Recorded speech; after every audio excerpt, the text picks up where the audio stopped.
one sentimental moment in your arms is like a shooting star right through my heart. It's always a rainy day without you. I'm a prisoner of love inside you. I'm falling apart all around you.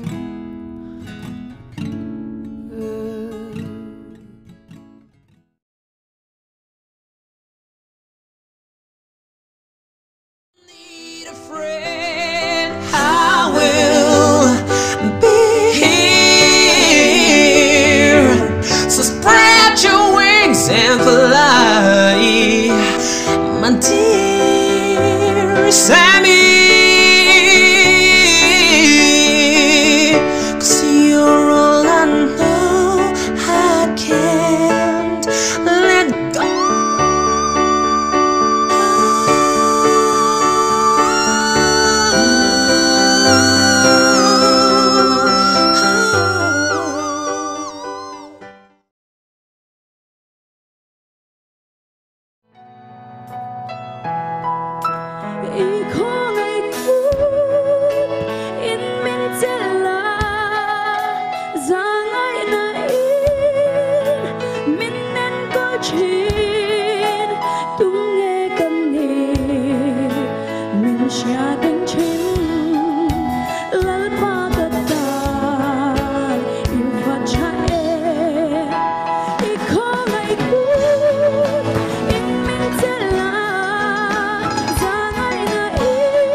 Mặt tiếng xuân reo dâu phần lên tê Dám lòng à Dám lòng ở đình tu dòng dòng tê Harin thao ru bê ma đâu ra liền nê Siam tu bát thiang Ron chung dê linh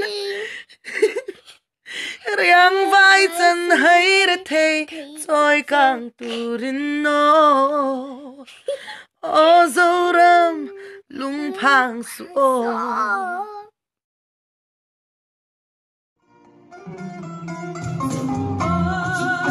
Cùng xa